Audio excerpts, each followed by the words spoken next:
欢迎来到明星新闻中国渠道，点击订阅频道，不要错过当天最热门的新闻。赵丽颖微指数飙破8亿登顶，谁能撼动这位流量女王的王座？赵丽颖已破8亿微指数断层登顶，是爆款作品、铁杆粉丝和高情商营销的共同胜利。从在人间的粉发假小朵到20加代言，她的流量绝非偶然，而是持续累积的实力展现。8亿微指数断层第一，赵丽颖的数据让内娱其他明星望尘莫及。最近，微博微指数榜单出炉，赵丽颖以破8亿的惊人数据登顶远，直接断层碾压。这一成绩不仅让粉丝狂欢，更让业内震惊，她凭什么能持续霸榜？微指数8亿到底有多牛？微指数是微博综合热度的权威指标，涵盖搜索量、互动量、话题讨论等多个维度。8亿是什么概念？对比同期顶流，如王一博2.1亿、杨幂1.8亿，赵丽颖的数据几乎是他们的4倍。更夸张的是，她的单日峰值甚至突破10亿，创下近2年明星微指数最高纪录。流量密码1，爆款作品加角色红利。赵丽颖的微指数飙升，离不开近期热播剧《在人间》的加持。她在剧中饰演的假小朵是一个多重人格角色，粉发造型加悬疑剧情引发全网讨论。网友调侃，每天热搜至少3条和她相关，想不破8亿都难。双引号。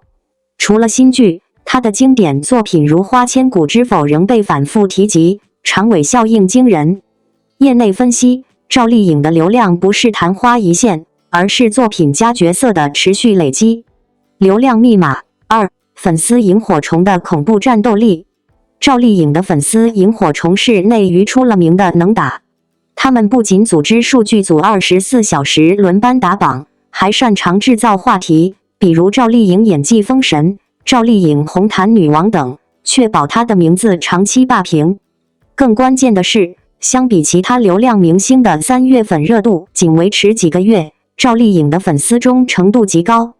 很多粉丝从陆贞传奇时期追随至今，甚至自发为她成立反黑站、公益组，形成强大的社群凝聚力。流量密码3，高情商营销策略。赵丽颖团队的营销手段堪称教科书级别。例如，争议引流，此前算你妹事件，既否认绯闻又带火新剧，单日涨粉100万。人设强化，从农村女孩逆袭到事业型大女主，故事感拉满，路人缘极佳。商业联动，高微指数直接转化为品牌价值，她手握20家代言，涵盖奢侈品、快消、电子等多个领域。质疑声，数据是否真实？当然，超高数据也引发争议。水军论，有网友发现赵丽颖的微博转发量常破亿，是否涉及数据注水？平台偏爱，微博是否因它的商业价值给予更多流量扶持？路人观感，部分观众认为热搜太多，审美疲劳，希望它减少营销，专注作品。赵丽颖的流量时代还能持续多久？目前，她仍有《虎狼之路》、乔岩的心事等多部待播剧，电影领域也在发力。但流量明星的挑战在于如何避免数据泡沫，真正靠作品说话。赵丽颖再一次以断层式的数据优势证明了她在华语娱乐圈无可撼动的地位。微指数飙破8亿，不仅在同档期所有女艺人中遥遥领先，更是稳稳坐上了流量女王的宝座。这样的成绩不是偶然，也不仅仅是粉丝热度的堆积，而是由赵丽颖多年来在演艺圈深耕细作，不断积累的专业实力、人气基础与大众认同共同铸成的结果。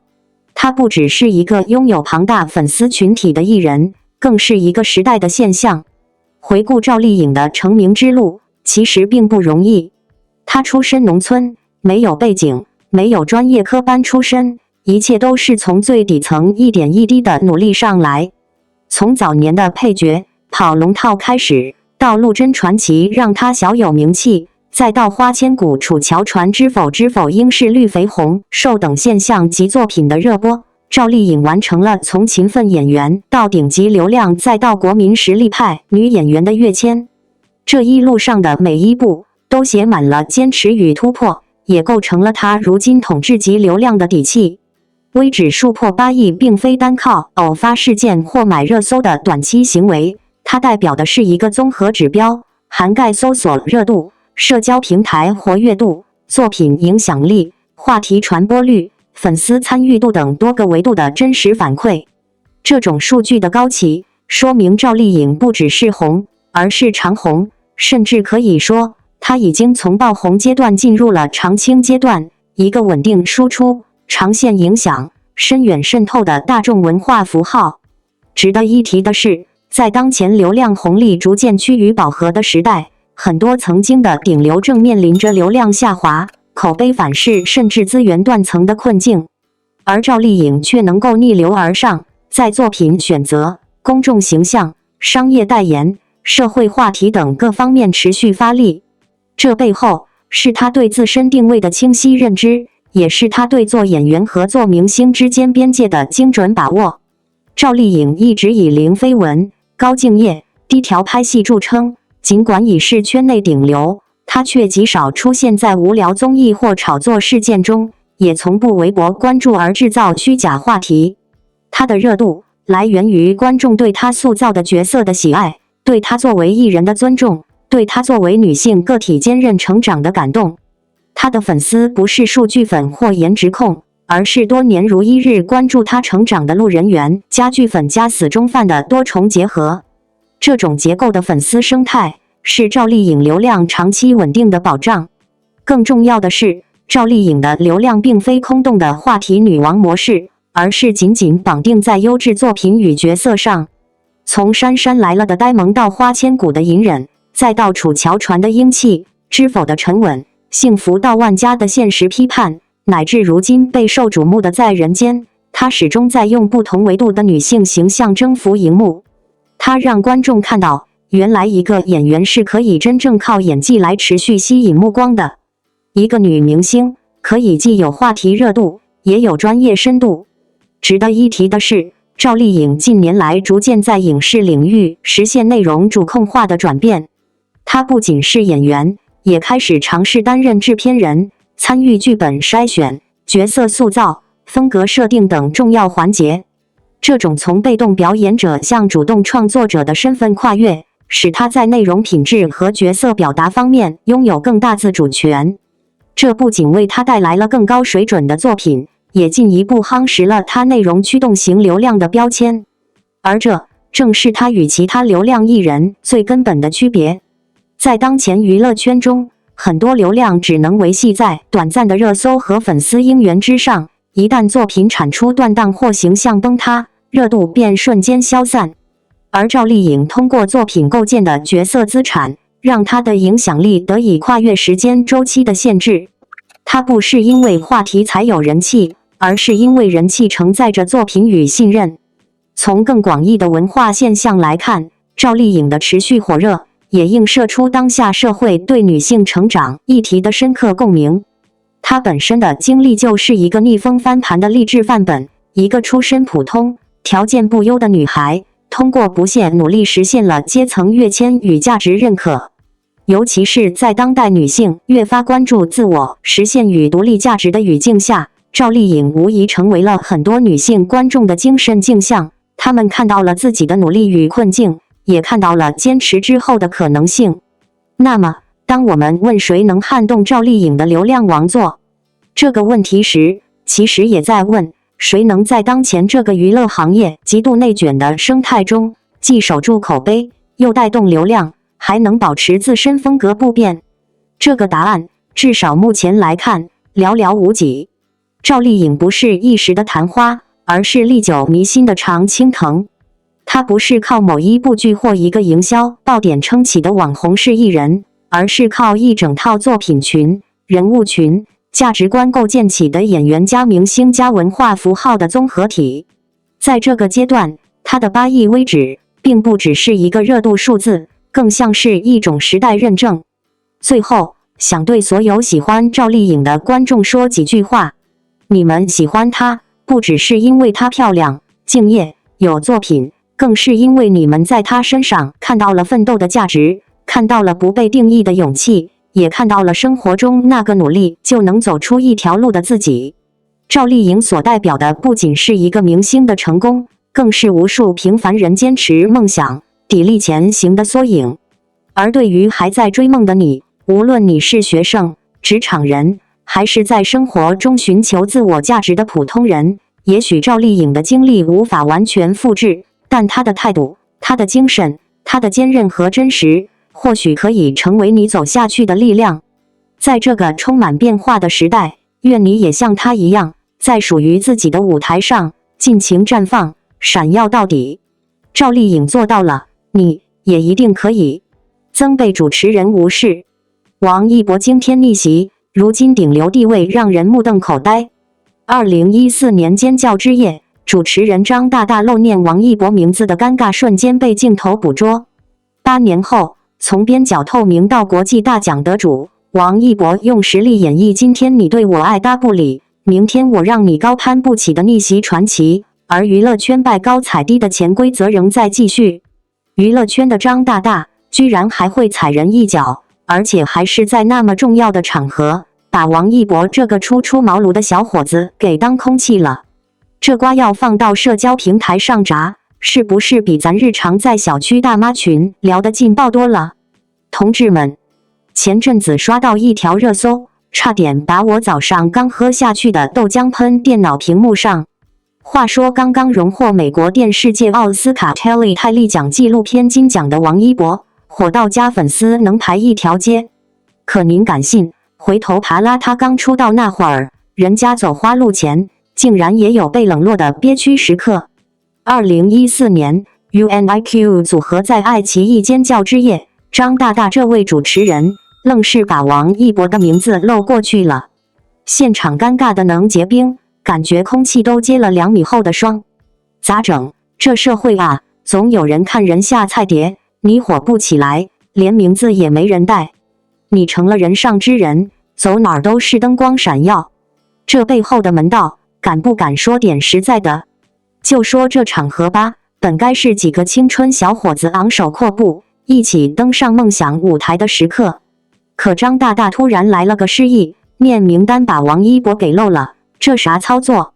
隔壁村的狗都能看出来，这绝对不是啥失误这么简单。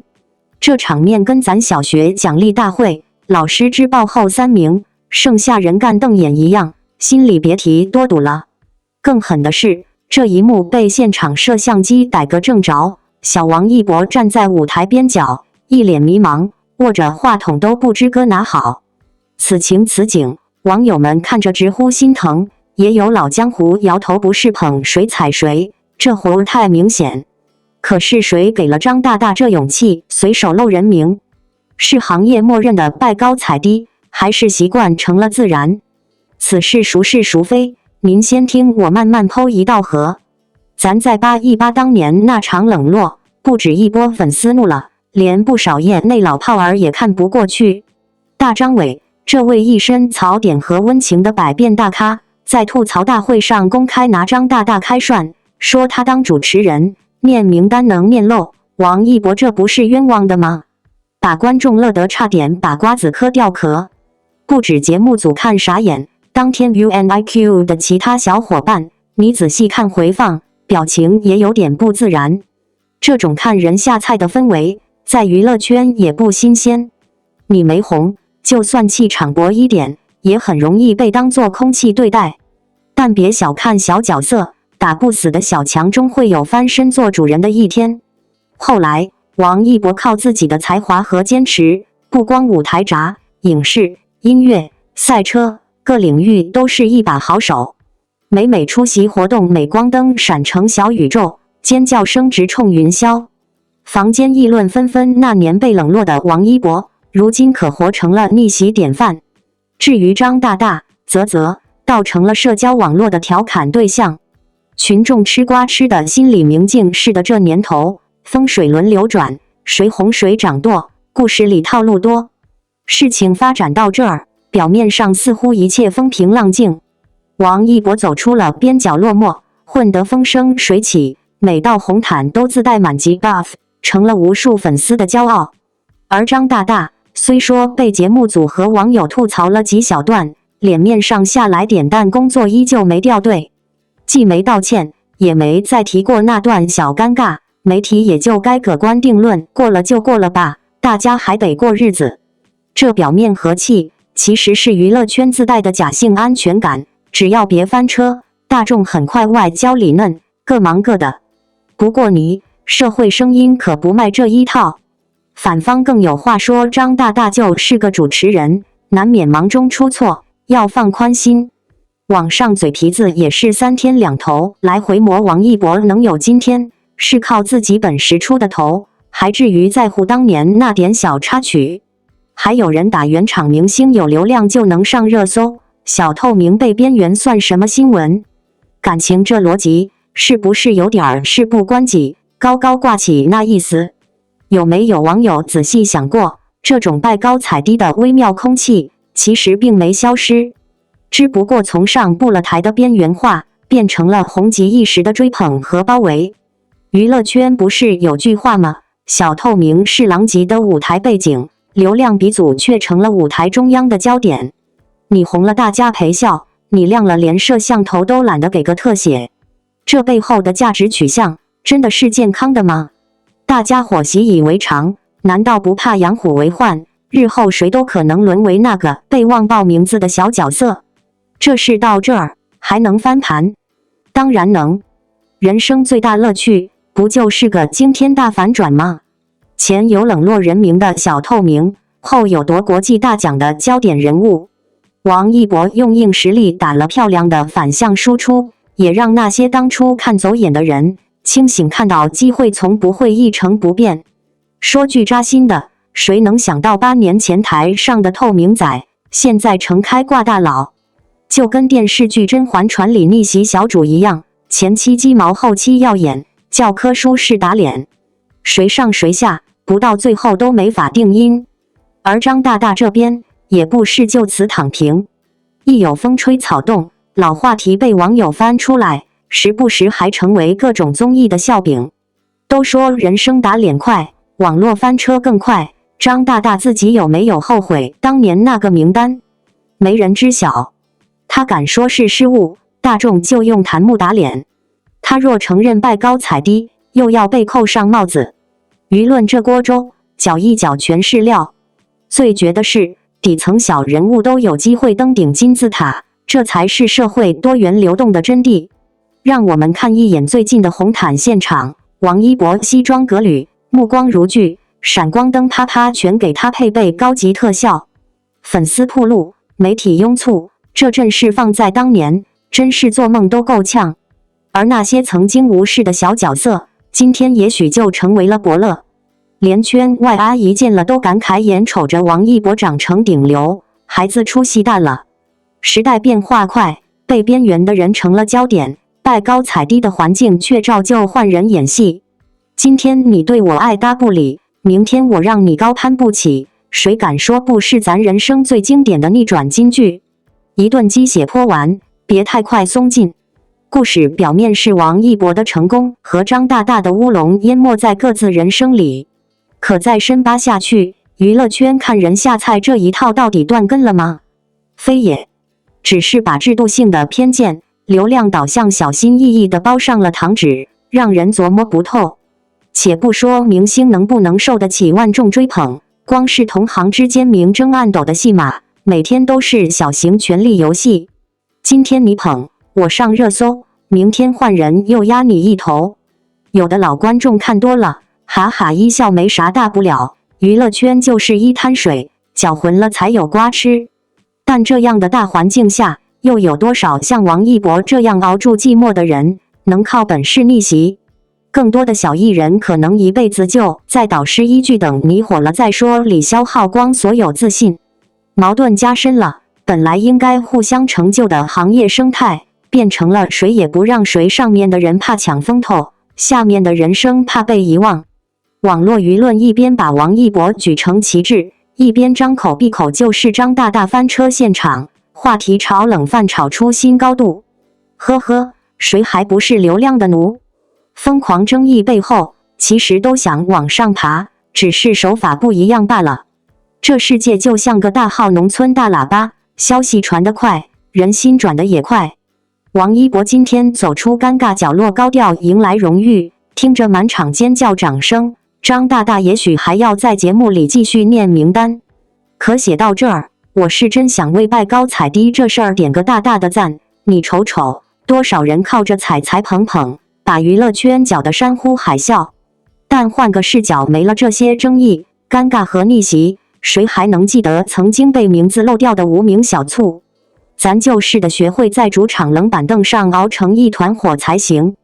倒是想心疼一下张大大，毕竟主打一个人红是非多，挑事儿的天赋点有点高，不踩下不罢休。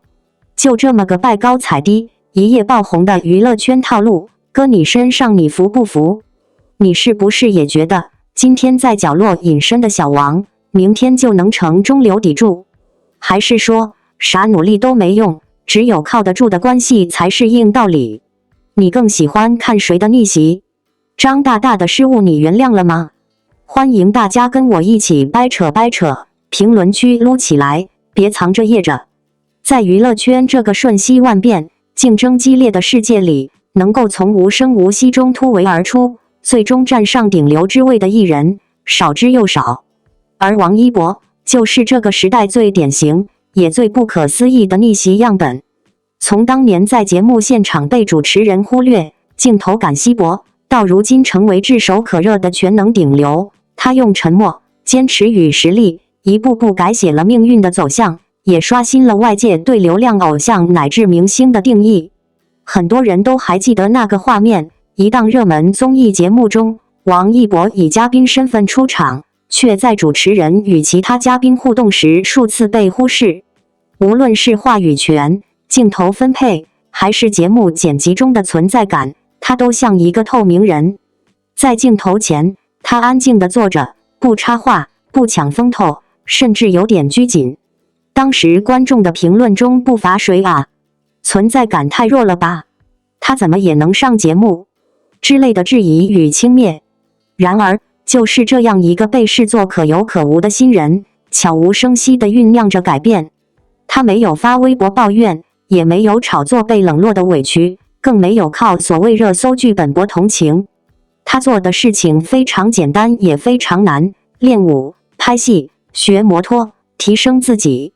在喧嚣的娱乐环境里，他选择沉默，在聚光灯背后默默拼搏。命运不会厚待谁，也不会轻易眷顾谁，但他总会奖赏那些努力不懈的人。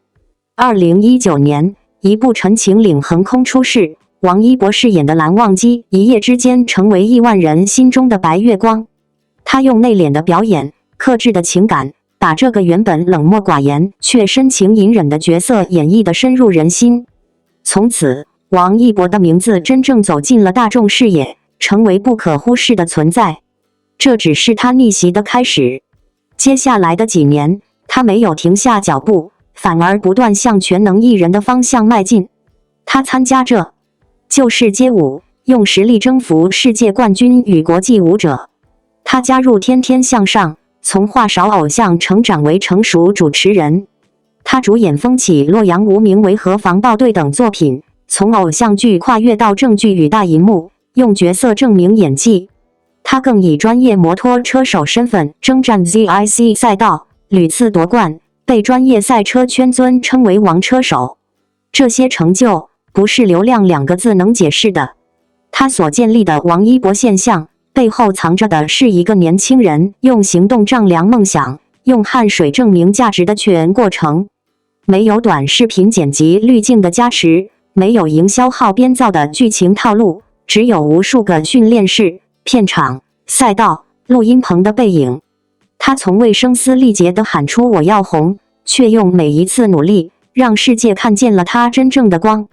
如今，当他再度站上同样的舞台，镜头早已追随着他的一举一动，主持人争相提问，品牌争抢代言，导演争邀合作。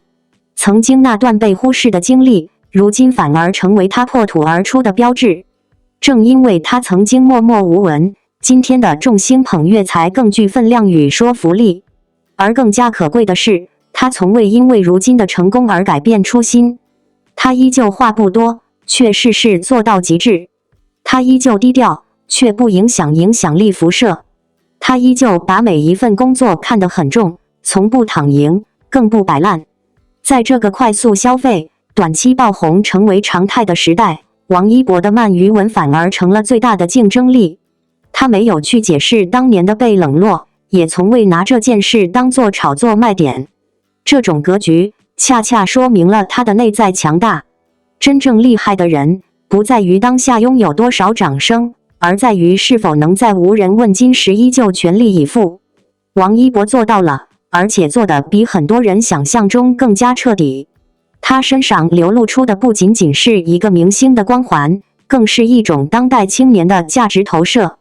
他不靠丑闻制造热度，也不依附资本走捷径，他靠的是持续精进的专业能力，对每一份工作的敬畏心，以及那种别人不相信我也没关系，我相信自己就好的强大信念。这样的王一博，值得被看见，也值得被铭记。写到这里，想对所有读到这篇文字的你说一句，也许你正在某个角落默默努力，也许你也曾在某个场合被忽略或低估，但请你不要怀疑自己，因为每一份被忽视的沉默背后，藏着的可能正是一场惊艳世界的逆袭。王一博的故事告诉我们，不必讨好所有人，也不必回应所有质疑。你要做的，就是像他那样，日复一日地走自己的路，用成绩去回应过去的轻视，用实力去书写属于自己的奇迹。